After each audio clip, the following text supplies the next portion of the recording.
Merci, Monseigneur Gilles. Donc, cette dernière session sur la paroisse missionnaire, et vous vous rappelez qu'on a commencé avec la question de la synodalité et la mission, dans le sens où il est nécessaire qu'on travaille tous ensemble, on a chacun nos dons, qu'on s'écoute mutuellement. Un autre élément, c'était des exemples de paroisses missionnaires qu'on a vus ensemble. Et puis, on a commencé à voir qu'elles ont beaucoup de choses en commun, toutes ces paroisses missionnaires. On a mis le focus sur la mission de l'Église. Quelle est la mission essentielle de l'Église? Et à travers même des documents d'Église, on a vu que c'est l'évangélisation qui est la mission première de l'Église, de faire des disciples. Puis, on a ensuite vu les facteurs de croissance. Qu'est-ce que font toutes ces paroisses missionnaires qui se développent et qui arrivent à faire des disciples?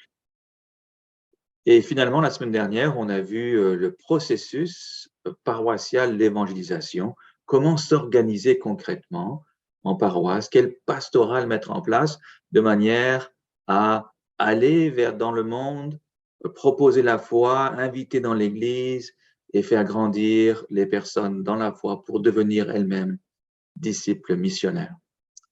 Alors, tout ça, c'était le fun. Puis ce soir, et là, ce sera moins le fun. Vous savez, dans l'Évangile, il y a des moments où c'est des miracles, Jésus fait toutes sortes de belles choses, puis il y a la transfiguration, puis après, peu de temps après, c'est Gethsémani. Alors, on va avoir un petit Gethsémani ce soir. Mais c'est pour le bien des paroisses, c'est pour leur résurrection. Pourquoi? Eh bien, c'est parce qu'on va parler de la planification. Et la planification, pour certains, pour certaines, ça peut être un peu ardu. Il faut s'asseoir, on réfléchit. Mais on va passer la soirée avec ça. Qu'est-ce que ça veut dire que de planifier? Parce que toutes les paroisses missionnaires prennent le temps de planifier leur développement, planifier comment elles vont faire des disciples, comment mettre en place les facteurs de croissance, le processus d'évangélisation. Alors, patience ce soir, patience. On va commencer quand même, comme d'habitude, avec de la prière et je vais partager mon écran. Et encore une fois, cette image de la paroisse qui est dans la main de Dieu. Se rappeler qu'on n'est jamais seul, même si on est appelé à planifier, eh bien, c'est Dieu est toujours avec nous. Et on planifie en fonction de ce que lui veut, être bien à l'écoute de son esprit, comme on veut l'être ce soir. Prenons le temps ensemble d'intérioriser et de demander à l'Esprit Saint de nous parler, de nous éclairer, de nous conduire.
Je te bénis de tout mon cœur, je te bénis mon Dieu.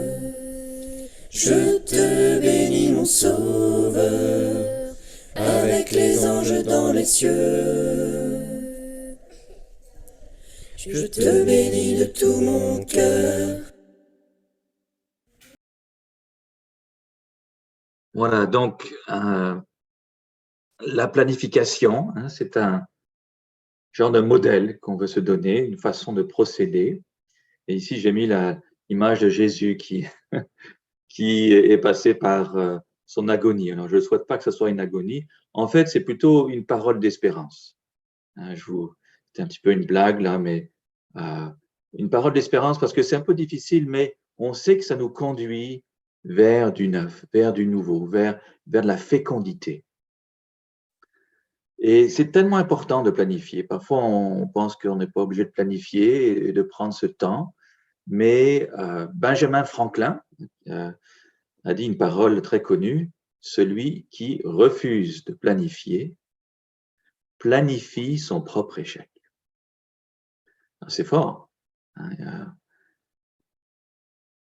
Et c'est avec une équipe qu'on planifie. C'est pas le prêtre tout seul, c'est le prêtre qui s'est entouré d'une équipe qui est prête à s'engager dans la transformation missionnaire. On a vu que la première chose, c'est cet engagement, cette décision à dire oui, on va faire les changements nécessaires. Changer, c'est pas facile, mais on va être ensemble et avec cette équipe, on va planifier. Si possible, trouver des gens qui ont un peu d'expérience dans la planification.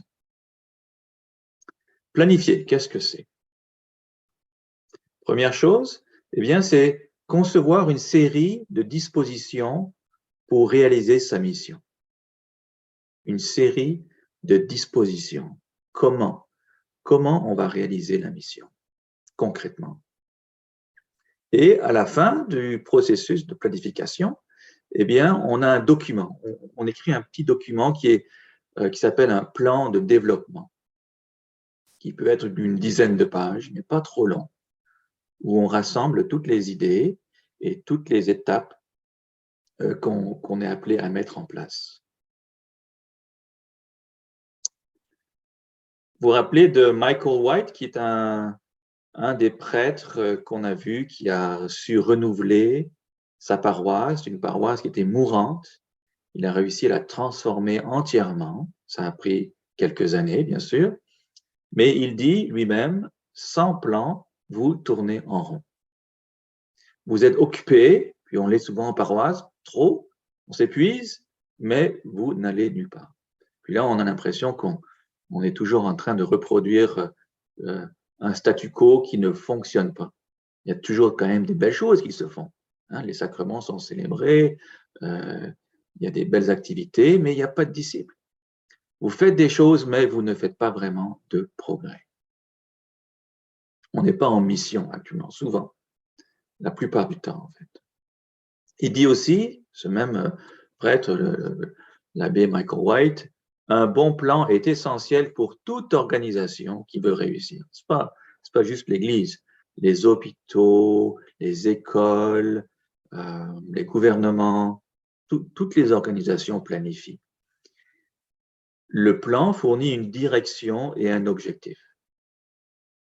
Il aide à aligner tout le monde, tous les paroissiens pour la paroisse autour d'objectifs communs et garantit que les ressources, puis maintenant on en a de moins en moins de ressources, il faut bien les utiliser, que les ressources sont utilisées efficacement. Et quand on parle d'efficacement, c'est en vue de la mission. Alors, vous voyez l'équipe ici, hein, l'équipe des laïcs. C'est peut-être le prêtre qui prend la photo parce qu'il faut que le prêtre soit là.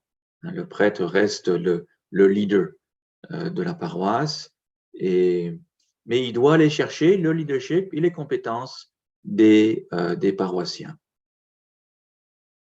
Alors, il s'agit de réfléchir. On se met ensemble, puis on réfléchit. S'il faut, on peut partir et on fait une retraite quelque part ou simplement on se décide de prendre certaines soirées. Déjà, on peut commencer par planifier les soirées qu'on va prendre ensemble. Et dans son calendrier, on se dit, ce temps-là, c'est réservé pour la planification et pas autre chose. peut prendre 1 heure, 1 heure et demie, et on réfléchit à des questions. La première, quelle est notre mission? Pourquoi est-ce qu'on existe? Et on l'a vu dans les sessions précédentes, quelle est la mission de l'Église? Quels sont les résultats attendus? Concrètement, ça veut dire quoi? Une fois qu'on aura mis en place, vous savez, nos changements, qu'est-ce qui va être différent? Quels sont les résultats? Vous vous rappelez qu'on parlait d'un arbre. L'horticulteur, il plante son arbre, il met sa graine, mais il sait qu'il va avoir des poires ou des pommes. C'est ça les résultats. Un arbre qui porte du fruit. Troisième question, quel est notre processus pour y arriver? On peut appeler ça une vision. Et on a passé toute une session la semaine dernière sur le processus pour faire des disciples. Une autre question, bien sûr, un petit peu comme un groupe de personnes qui veut grimper une montagne. Ils se disent, ils ont un plan, puis là, ils voient les montagnes, puis ils disent, on veut aller à tel sommet. Et pour s'y rendre, il faut commencer par se rendre compte où est-ce qu'on est, voir le chemin pour s'y rendre. Donc, où en sommes-nous? Qu'est-ce que nous faisons à la lumière de ce qu'on veut faire? À la lumière des résultats qu'on attend. Donc, on regarde la paroisse en disant, au fond, il y a peut-être des choses aussi qu'on fait qui ne contribuent pas à la mission. Alors, c'est juste une question d'observation. Qu'est-ce qu'on fait? On prend le temps, on réfléchit. Vous voyez, l'équipe, c'est quand même une équipe qui doit savoir ce qui se passe dans la paroisse. Et puis, encore une autre question ici. De là, une fois qu'on sait qu'est-ce qu'on fait dans la paroisse, on a fait une liste, eh bien, on réfléchit à qu'est-ce qui nous manque. On a vu les facteurs de croissance, on a vu le processus. Alors, qu'est-ce qui n'existe pas dans la paroisse et qu'on doit compléter de manière à pouvoir être missionnaire? Quelles sont les étapes? Tout ne se fera pas en même temps. Quelles sont les étapes, les priorités pour mettre en place ce qui nous manque, pour réaliser ce qu'on veut? Un autre élément, puis ça on n'y pense pas souvent, comment est-ce qu'on va mesurer ces progrès? On va y revenir. Comment mesurer ces progrès? Et enfin, dernière question, de quoi avons-nous besoin? Encore une fois, si on prend l'exemple des randonneurs qui veulent grimper une montagne, ok, on sait où est-ce qu'on s'en va, on sait où est-ce qu'on est, et puis qu'est-ce qu'on a besoin? Alors, quel genre de chaussures? Est-ce qu'il y a de la glace? Il n'y a pas de la glace? Est-ce que ça prend des chaussures de montagne, des cordes? Est-ce que c'est très haut? On a besoin d'oxygène? Alors, on a besoin de réfléchir à qu'est-ce qu'on a besoin pour se rendre là où on veut se rendre. Donc, peut-être que ça vous paraît être beaucoup de questions, mais ce n'est pas en une rencontre qu'on va forcément répondre à toutes ces questions. C'est pour ça que la planification, c'est aussi un chemin en soi. C'est la préparation de la mise en place de ce qui va nous rendre missionnaires. Et on dit bien dans tous les athlètes, ils disent que quand on gagne la course, ce n'est pas le moment de l'événement, c'est dans la préparation. Alors, si par exemple on prend le 100 mètres, c'est la discipline reine des Olympiques, ce sont des heures et des heures et des heures de préparation pour 10 secondes. Alors, la même chose, la planification, il faut prendre son temps avant de se lancer dans la mise en place de nouvelles choses dans la paroisse. Ça peut prendre 1 année de bien planifier. Bon, ça peut prendre 6 mois, mais il ne faut pas le faire trop vite. Alors là, on va revenir sur les questions pour être un peu plus clair.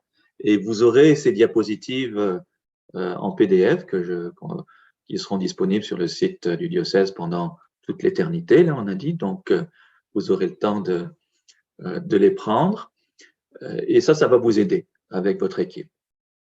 Quelle est notre mission? Eh bien, quand on y réfléchit, et puis on sait que c'est l'évangélisation, c'est de faire des disciples, une façon de faire, c'est d'écrire sa mission, ce qu'on appelle un énoncé de mission. Peut-être vous me direz, ah, Monsieur Giffard, on a déjà un énoncé de mission, mais là, on regarde, si on regarde là, dans la plupart des paroisses, c'est des pages et des pages, puis ça va dans toutes les directions, et c'est quasiment pas utilisable. Puis en plus, souvent, c'est pas missionnaire. Alors, voici quelques éléments qui nous permettent de bien formuler un énoncé de mission. Il faut que ça soit court, très court, une phrase ou deux maximum. On va voir des exemples par la suite. Et pourquoi? Eh bien, parce qu'il faut que ça soit facile à comprendre et même mémorisable. Si, après quelques années, vous avez mis en place les éléments pour être missionnaire et quelqu'un pose à un paroissien, quelle est votre mission? Qu'est-ce que vous faites dans la paroisse? Eh bien, le paroissien ou la paroissienne peut dire, voici ce que nous faisons. Et elle a simplement à réciter l'énoncé de mission. Et comme c'est court, c'est mémorisable, eh bien, tout le monde peut s'en souvenir. Alors, un énoncé de mission doit être missionnaire. Ça paraît un peu bête, mais de fait, il y a des énoncés de mission qui ne sont pas missionnaires. Et si possible, on se réfère toujours aux Écritures, à la Bible, parce que c'est notre source, la parole de Dieu. Qu'est-ce qui peut être puisé des Écritures, des versets bibliques qui vont nous aider à écrire notre énoncé de mission? Un autre élément qui, si possible, c'est que ça soit non seulement pour toute la paroisse, qu'est-ce que la paroisse veut faire, mais que ça puisse s'appliquer aussi à l'individu. On va voir. Donc, c'est un énoncé de mission personnel et communautaire. Un seul, pas deux, un seul. Là, je reviens à la définition de la mission de l'Église. Ça, c'était une des acétates qu'on avait vues. La mission de l'Église est d'évangéliser. Qu'est-ce que ça veut dire? Annoncer à tous et à toutes la bonne nouvelle du salut, d'engendrer par le baptême de nouvelles créatures dans le Christ et de les éduquer à vivre en fils de Dieu. Voici quelques exemples. Engendrer et former des disciples. Évangéliser et conduire des personnes à la maturité spirituelle et à l'engagement missionnaire. Vous voyez, c'est court et ça va vraiment à l'essentiel. Aimer Dieu, aimer son prochain et faire des disciples. Ça, c'est un que j'aime bien parce que ça nous rappelle les choses les plus importantes. Jésus a dit que tout se résume à aimer Dieu dans notre foi, à aimer son prochain et puis à partager cet amour de Dieu avec les autres, c'est-à-dire de faire des disciples pour qu'eux-mêmes entrent en relation avec le Christ. Un autre, ça peut être tout simplement de prendre un verset biblique tel quel, faire de toutes les nations des disciples, les baptiser au nom du Père, du Fils et du Saint-Esprit et leur enseigner à mettre en pratique tout ce que Jésus a prescrit. Voilà. Alors, quand on a un énoncé de mission, c'est beaucoup plus facile de prendre des décisions. Parce que si quelqu'un dit, ben moi, je voudrais je sais pas, on va acheter un piano, mais c'est pour de la musique. Ah ben là, on dit, OK, peut-être qu'on peut avoir un piano, mais est-ce que ça va nous aider dans notre mission? Peut-être que oui, peut-être que non. Et vous voyez, la décision, elle n'est pas en fonction de la personnalité du prêtre ou de ce qu'on avait fait avant. C'est réellement de regarder toutes les décisions à la lumière de l'énoncé de mission. c'est pas personnel. Après, les gens peuvent pas dire, bah, c'est parce qu'ils m'aiment pas ou non, c'est parce qu'on s'est décidé sur une mission et on va suivre notre décision. Alors, la deuxième question que l'équipe se pose, une fois qu'elle a écrit son énoncé de mission, c'est quels sont les résultats attendus. Et ça va nous permettre, on va le voir plus tard, de définir des indicateurs de mesure qui vont nous permettre de mesurer notre progrès. Vous voyez, ce soir, ce sont des mots un petit peu compliqués. On va essayer d'expliquer le mieux possible, mais il faut passer par là pour planifier. Si on se dit quels sont les résultats qu'on attend, eh bien, on peut savoir les actions à prendre pour atteindre ces résultats et pour établir des priorités. Et toutes les ressources peuvent être orientées vers les actions les plus importantes.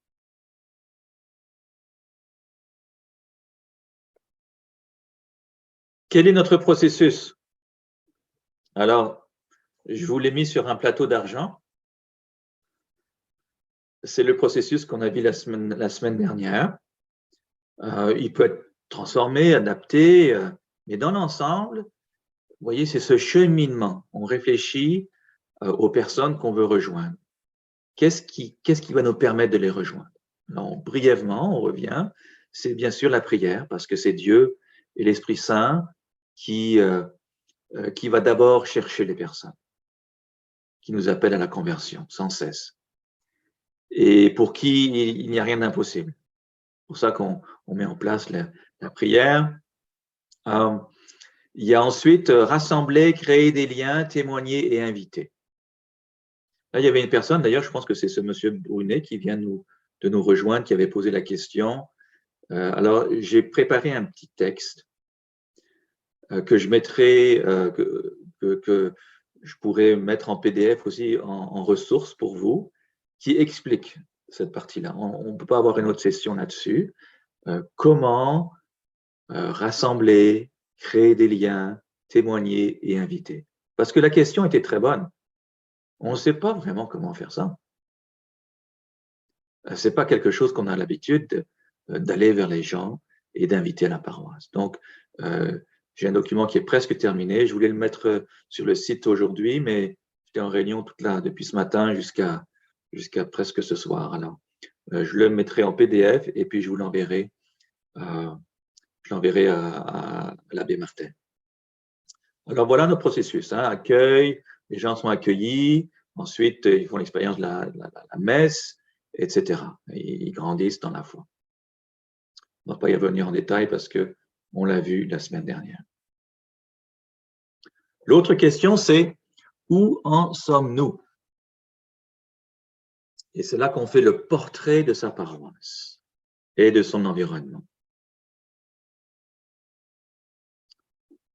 Et on le fait encore une fois, c'est à la lumière de ce que font les autres paroisses missionnaires. Vous l'avez aussi dans les acétates en PDF qui sont disponibles. On évalue au fond les forces et les faiblesses de la paroisse en vue de réaliser sa mission de faire des disciples. Il y a des opportunités et des défis. Et cet élément-là, c'est toutes les organisations font ça. À un moment donné, elles s'arrêtent puis elles disent où est-ce qu'on en est.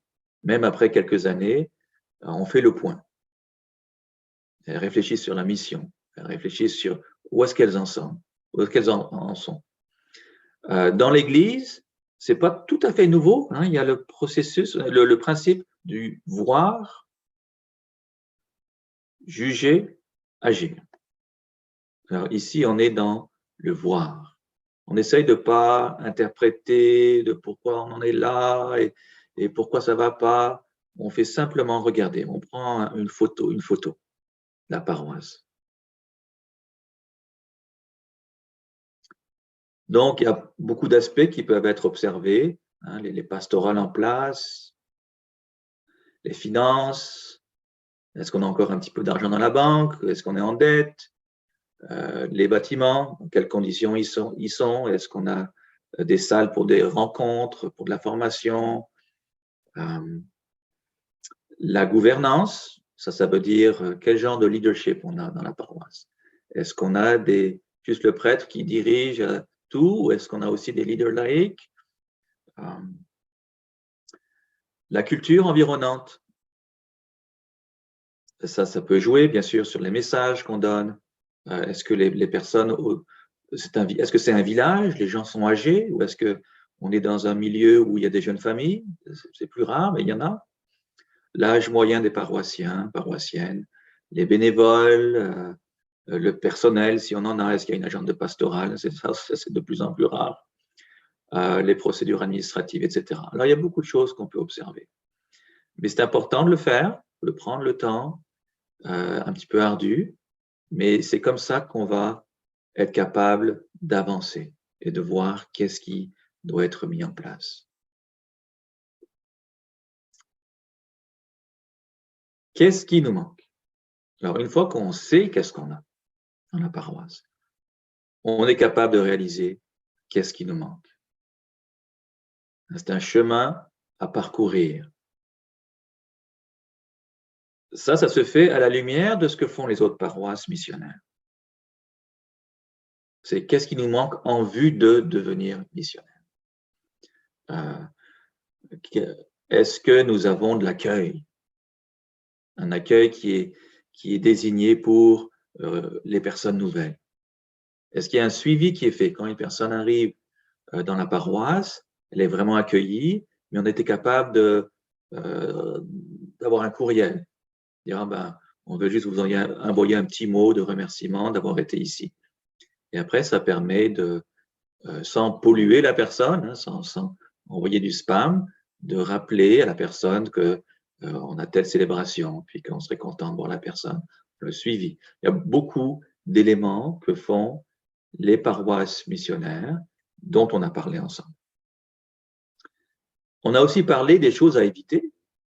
Vous vous rappelez, hein, les facteurs de décroissance. Est-ce que la communauté chrétienne est isolée? Alors si oui, eh bien, qu'est-ce qui nous manque pour rejoindre les gens qui sont dans notre milieu? Quelles sont les étapes pour mettre en place le processus qu'on a vu, le processus d'évangélisation? On en a parlé un petit peu des étapes aussi. Donc, tout ça, c'est pas. Il y a beaucoup de choses qui ont été données pendant cette session. Alors, c'est pas. Si on ne reprend pas tout, on ne part pas de zéro. On se rappelle que la première chose, bien sûr, c'est la prière. Ensuite, d'abord la décision, une décision ferme. La prière. Ensuite, certaines activités d'évangélisation, des petits groupes, etc. Alors, vous voyez, ces choix, hein, ce sont les programmes à mettre en place, les structures de leadership, les espaces nécessaires. Alors, vous voyez, ce soir, c'est un petit peu plus aride que les dernières fois. C'est un mal nécessaire, si on veut. C'est pour ça qu'il faut qu'on en parle. Alors, il y a un élément qui va aider, et ça, c'est un outil, c'est un exercice qui s'appelle commencer, arrêter, continuer. On va le voir. Et puis, il y a aussi l'importance ensuite de créer une chronologie. Qu'est-ce qu'on fait? Avec quoi on commence? Combien de temps ça va prendre? Quelle est la deuxième étape? Avec des dates. Et on va voir un petit tableau. D'abord, le premier tableau, c'est l'exercice que vous pouvez faire avec votre conseil de pastoral et, si possible, ensemble avec les mariés. Commencer. Qu'est-ce qu'on devrait commencer à faire pour devenir missionnaire, à la lumière de tout ce que vous avez observé. Donc vous aurez beaucoup d'éléments là pour réfléchir à ça. Ce qui n'est pas fait et qui devrait être fait. Ce qu'on devrait commencer pour avoir des meilleurs résultats, dans le sens de pouvoir faire des disciples. Des choses qui valent la peine d'être essayées. Ensuite, c'est l'exercice, qu'est-ce qu'on doit arrêter de faire? Qu'est-ce qui ne fonctionne pas, qu'on fait depuis des années, on n'a jamais réfléchi parce que les générations précédentes le faisaient, ou qu'est-ce qui n'aide pas pour accomplir la mission? C'est des choses qu'on fait, ça fonctionne, mais au fond, ça ne produit pas beaucoup de fruits, puis ou ça pourrait en produire beaucoup plus. Qu'est-ce qui n'est pas pratique? Ce qui ne produit pas les résultats attendus. Parfois, on fait des choses, on peut avoir je sais pas, des vidéos pour évangéliser, mais on se rend compte que ces vidéos rejoignent pas vraiment les gens. C'est pas intéressant, c'est plate. Alors, ça produit pas les résultats attendus. Parfois, nos préparations, je sais pas si on fait le RICA, le rite d'initiation chrétienne pour adultes. C'est un très beau rite, mais on se rend compte que, oh, il y a un adulte qui a été baptisé, mais on l'a perdu par la suite. Quelques mois après, il ne revient plus à la paroisse. Alors, la façon dont on a fait cheminer la personne adulte pour être baptisée, il y avait certainement du bon, mais ça n'a pas produit les résultats attendus. Donc, on réfléchit, qu'est-ce qu'on peut faire de mieux? Continuer. Eh bien sûr qu'il y a des choses qu'on fait qui sont très bonnes dans les paroisses. Qu'est-ce qu'on devrait continuer de faire? Et là, on fait la liste des choses, ce qui fonctionne bien, ce qu'on veut garder, et les choses qu'on aime. Et tout ça, bien sûr, c'est à la lumière de l'énoncé de mission. C'est un petit peu, c'est notre boussole, l'énoncé de mission. On regarde ce qu'on fait, ce qu'on devrait commencer à faire, ce qu'on devrait arrêter et ce qu'on devrait continuer à la lumière de l'énoncé de mission.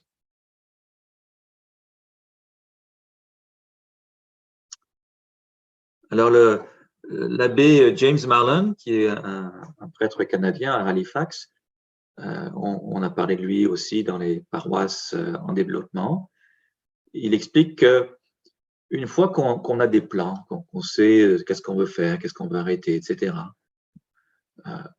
eh bien, que c'est assez clair avec nos objectifs, eh bien, il faut que ça soit mis en priorité selon une séquence chronologique.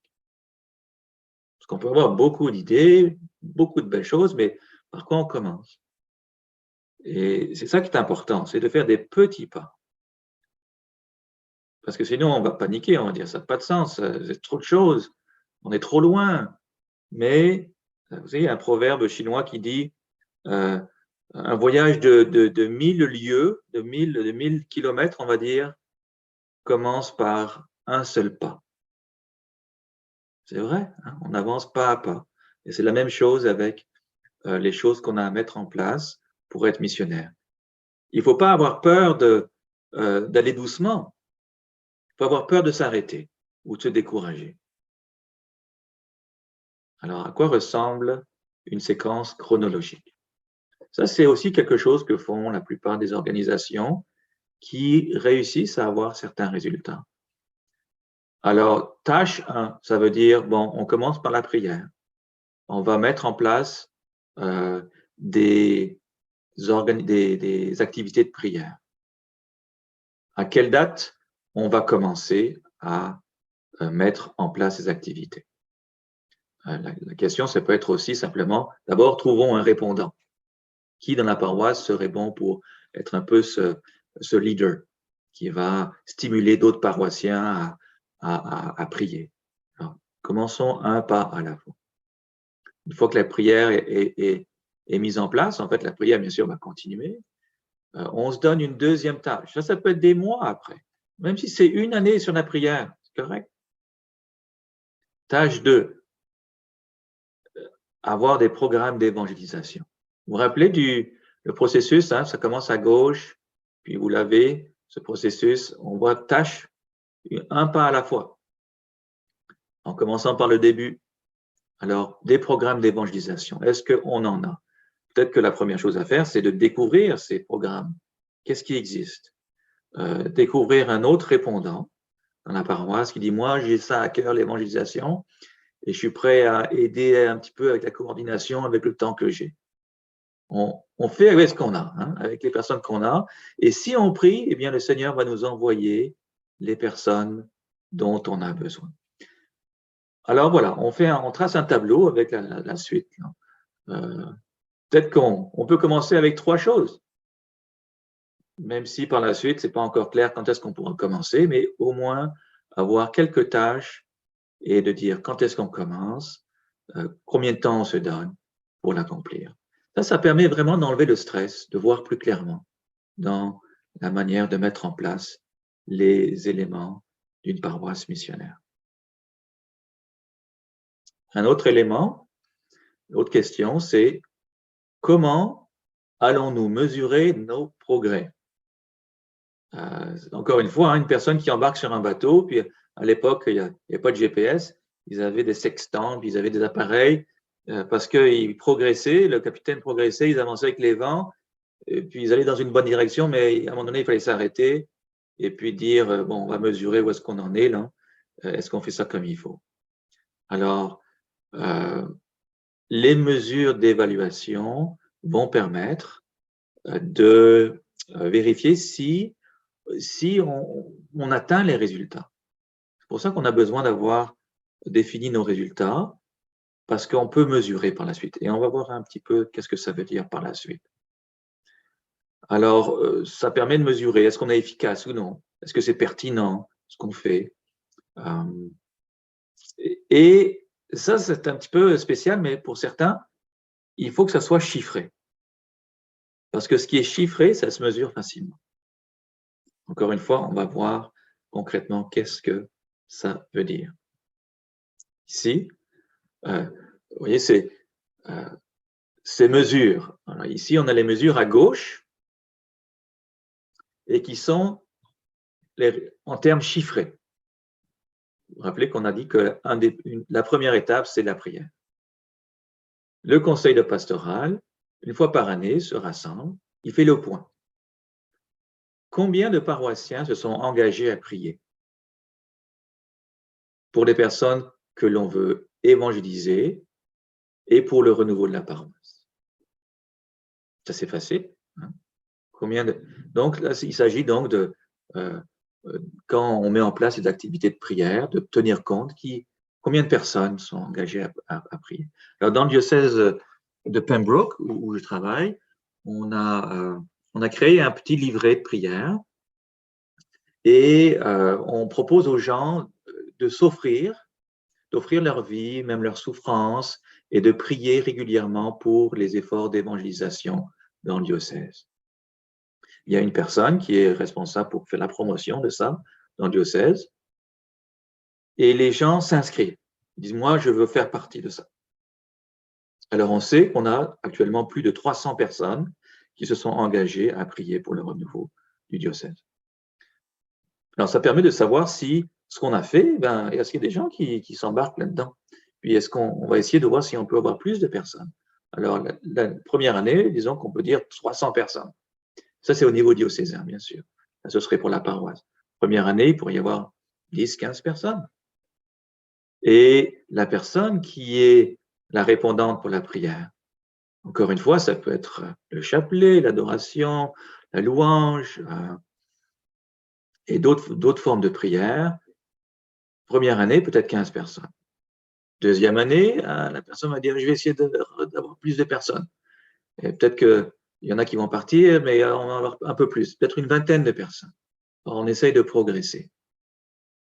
Et on fait la même chose pour toutes les autres activités qu'on met en place pour devenir missionnaire. Et on essaye de mesurer le nombre de paroissiens qui participent à des programmes d'évangélisation. Quand notre deuxième étape, c'est d'avoir mis en place la deuxième année, par exemple, des programmes d'évangélisation. Alors, concrètement, cette personne répondante pour l'évangélisation peut tenir compte combien de personnes, que ce soit dans le cours alpha, il y a même des programmes d'évangélisation de rue, mais ça ne veut pas dire qu'il faut forcément aller dans cette direction-là. Il y a des petits groupes d'évangélisation. Eh bien, combien de personnes concrètement font partie de ça? Alors, on reste dans le réel. On reste dans le réel et on sait qu'on le fait. Parce qu'on peut avoir des bonnes intentions, mettre en place des programmes, mais on ne sait pas combien de personnes s'engagent là-dedans. Euh, et par la suite, si on continue, hein, le tableau peut,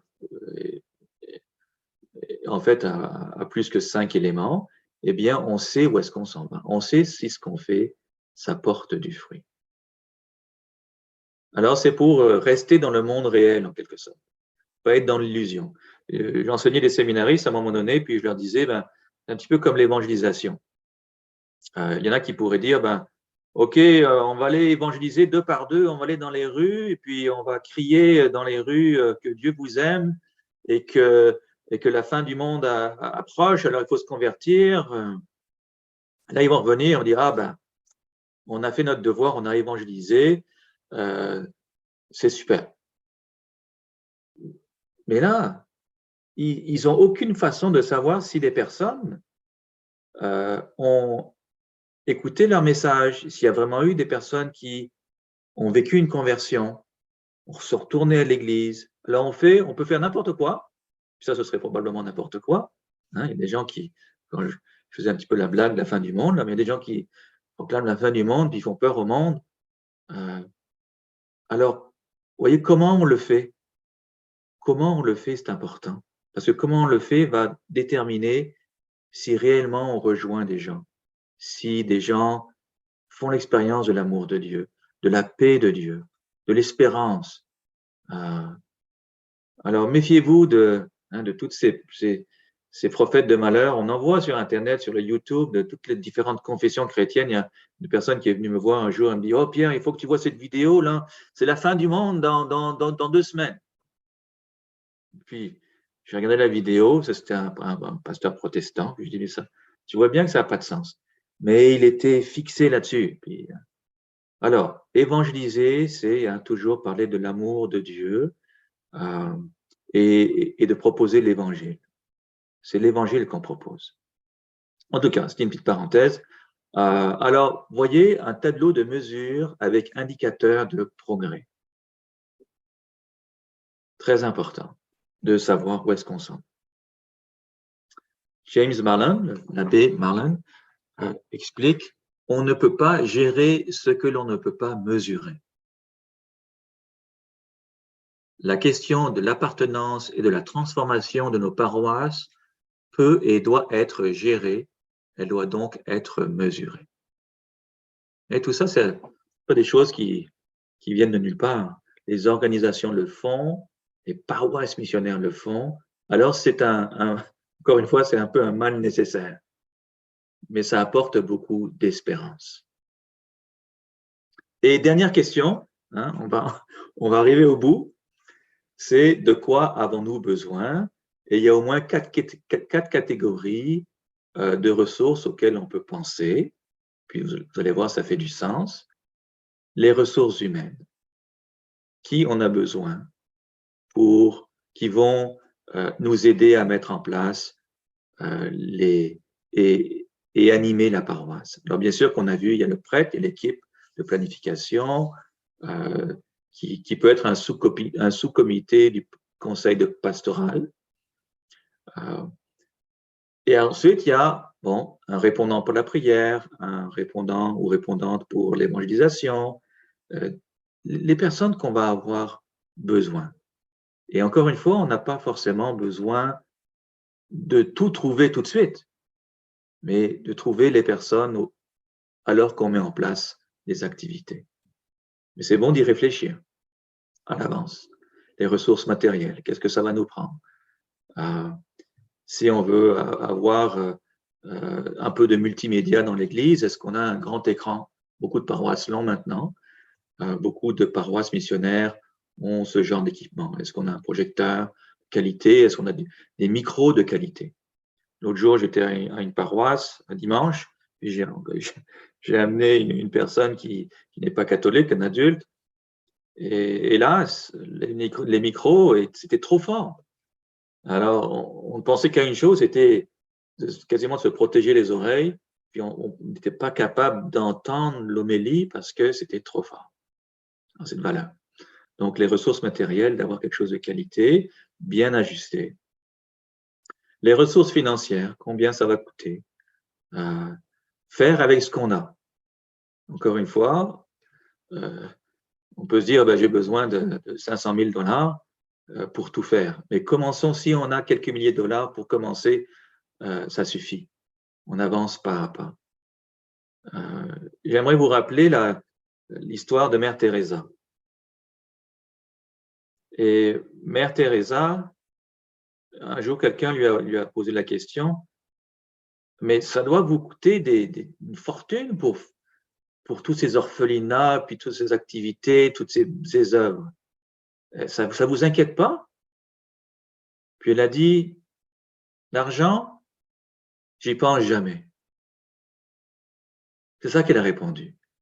Et en fait, quand elle a quitté sa communauté, le premier jour, elle a quitté sa communauté avec la permission de son évêque pour commencer sa communauté. Elle est partie seule la nuit. Elle a été dans un bidonville. Elle avait quelques roupies, l'argent indien, quelques roupies. Elle a passé la nuit dans le bidonville. Et puis là, elle a donné un petit peu de son argent. La moitié de l'argent, elle a donné aux pauvres qu'elle avait, le peu qu'elle avait. Puis après, elle avait presque plus rien. Il y a un missionnaire qui est venu la voir et dit, oh, j'ai besoin d'argent pour mes œuvres. Puis là, elle a dit, bah, j'ai quand même hésité un petit peu, mais je lui ai donné tout ce que j'avais. Elle n'avait plus rien. Et elle voulait commencer une communauté religieuse. Donc, elle a commencé avec rien. Mais là, qu'est-ce qui s'est passé? C'est que le lendemain, ce missionnaire auquel elle avait donné l'argent est revenu et dit, ah, j'ai appris ce que vous faisiez, puis moi, je vais vous aider. Puis il lui a donné beaucoup plus, puis il l'a aidé financièrement pour commencer ses premières activités dans les bidonvilles. Alors, vous voyez, parfois on s'en fait beaucoup pour les finances, mais mettons en place la prière. Faisons confiance. Allons-y petit à petit. Ça, c'est tout ce qu'il faut. Vous vous rappelez quand Jésus faisait distribuer les pains, eh bien, il a pris c'était juste un panier. Hein, c'était un pain à la fois. Un pain à la fois. Alors, on dépense au fur et à mesure, de façon raisonnable. Et les ressources en termes de temps. Combien de temps est-ce que ça va prendre? Et c'est dans ce sens-là aussi qu'on a un tableau. Combien de temps on va prendre pour la prière, pour mettre en place la prière, l'évangélisation. Donc, il y a des ressources en termes de temps. Moi, je vais accélérer un tout petit peu parce que je veux absolument qu'on ait le temps de parler ensemble, même si on ne finit pas complètement. On a vu l'essentiel. La dernière étape, au fond, c'est de faire un résumé, de faire un sommaire de tout ce qu'on a vu. Et ça peut se placer au début de ces 10 pages du plan. Et ce sommaire, c'est une page et ça fait la synthèse de l'ensemble. C'est fait en dernier. Donc, dans ce sommaire, c'est le portrait de la paroisse, son environnement. Qu'est-ce que nous réserve l'avenir? Ensuite, notre processus. Mais tout ça, ça a été déjà réfléchi. C'est juste de mettre ça, c'est juste faire une synthèse de ce qu'on a dans le plan, les étapes de la transformation. Alors, conclusion, ce monsieur, peut-être que vous le connaissez, surtout de nom, un monsieur qui s'appelle Zig Ziglar. Et il a écrit des très belles choses sur le développement de la personne, des organisations. Alors, la planification, même si ça a été un peu ardu de le faire, ça peut prendre quelques mois ou même une année, une fois qu'on a le plan en place, c'est pas de mettre ça sur une tablette. C'est quelque chose qui évolue, c'est un travail continu. Hein, on mesure notre progrès et l'environnement change. Si le conseil de pastoral, lui, il est un petit peu comme le garant avec cette équipe de planification, de cette vision qui veut être mis en place par la paroisse, peut-être que le prêtre va changer. Un gros changement. Donc, il faut s'ajuster parfois au prêtre aussi, mais on garde le plan. On ne va pas mettre le plan de côté. Alors, vous voyez, ça, c'est La force d'un plan, c'est quelque chose qui est réfléchi, on a une vision, et quand un nouveau prêtre arrive, eh bien, il ne va pas tout mettre par terre.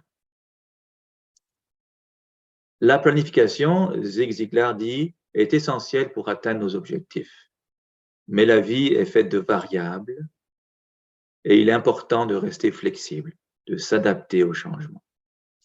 La Bible nous dit que aussi, c'est important, même si on a des plans, on recommande, on continue de prier. Recommande à Yahvé tes œuvres. Les conseils, bien prendre conseil. C'est pour ça que je vous disais, si vous pouvez, lisez des livres sur des paroisses missionnaires. Réfléchissez, si c'est possible, visitez une paroisse missionnaire, parlez avec le prêtre, même avec Zoom, c'est tellement facile. Vous pourriez prendre contact avec une des paroisses catholiques et puis dire on aimerait avoir une soirée avec James, un prêtre, et lui peut vous parler. Donc les conseils, bien s'entourer de personnes qui peuvent nous conseiller. Et dernière acétate, avant qu'on parte en petit groupe, ça c'est un monsieur qui s'appelle Peter Drucker. C'est une des personnes les plus connues dans le monde des organisations, qui a écrit une tonne de livres, qui est extrêmement respecté, qui est décédé aujourd'hui. Il dit, à moins qu'un engagement ne soit pris. Et c'est pour ça que j'y reviens, il n'y a que des promesses, que des espoirs, mais pas de plan. D'où cette première étape, de prendre cette décision avec votre équipe. Le prêtre dise, surtout le prêtre, ok, je vais être prêt à m'engager. Je ne sais pas trop encore où ça va me mener, mais je fais cet engagement, même devant Dieu. On va faire les changements nécessaires. Et là, il peut commencer à rassembler une équipe, mais c'est comme, non, je ne reviendrai pas en arrière, on avance. Alors voilà, donc, pour cette formation sur la planification, comme je vous ai dit, c'est un petit peu plus aride, ou pas mal plus que ce qu'on a vu auparavant, mais c'est incontournable. Alors, je vous invite maintenant, on va demander à Maurice de vous rassembler en petits groupes. Rappelez-vous de votre numéro d'équipe, de manière à ce que quand on revient en grand groupe, vous sachiez à quelle équipe vous appartenez. Aussi, rappelez-vous d'avoir une personne qui va être votre porte-parole. Alors, qu'est-ce qui vous rejoint ce soir? Qu'est-ce que vous avez appris? Je dirais, il y a beaucoup d'espérance. Le Christ est ressuscité, il est vivant, puis vous autres aussi. Alors que notre Dieu d'amour, notre Dieu de bonté, que notre Dieu qui est lumière et amour, vous bénisse et vous accompagne en toutes circonstances, au nom du Père et du Fils et du Saint-Esprit. Amen.